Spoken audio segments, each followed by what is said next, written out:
Blackstone Audio presents The Big Lie, Exposing the Nazi Roots of the American Left by Dinesh D'Souza. This book is read by David Cochran Heath. To my wife Debbie, one lifetime is too short. Chapter 1. Return of the Nazis. Although fascism seems to be dead, it could have a second coming in different forms. Walter LaCour, Fascism, Past, Present, Future. Some of Sigmund Freud's most interesting cases involved people who did bad or destructive things and then shifted the blame onto others. Such cases are now standard in psychological literature. Psychologists today are quite familiar with patients who display selfish or vicious behavior and then attribute those qualities to their psychologist. It is also quite common in the course of therapy for patients with a morbid hostility toward a parent or sibling to become morbidly hostile toward the therapist. Following a term coined by Freud, psychologists call this phenomenon transference. Transference, in its wrongful assignment of blame and responsibility, is obviously a form of lying. A special case of transference involves blaming the victim.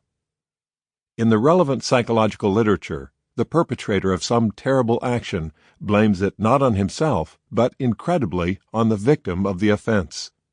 Serial killers who target prostitutes, for example, might come to believe that the prostitutes deserve to be raped and murdered. That woman was a whore. She had it coming. This enables the killer to consider himself a vengeful angel, an instrument of justice. A good example of blaming the victim was the serial killer Ted Bundy. Earlier in life, Bundy had been rejected by a woman who was a brunette. He developed an intense hatred toward her because she made him feel inferior and worthless. So he targeted young brunettes on college campuses to abduct and murder, in effect displacing his hate onto them and holding them responsible for what the other woman once did to him.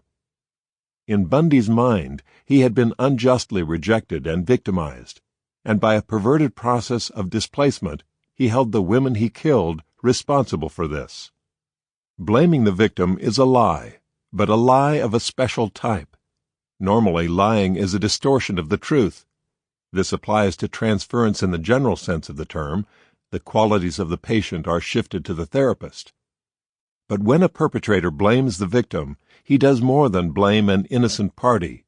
He blames the very party that is being directly harmed by his actions. Blaming the victim. Sample complete. Ready to continue?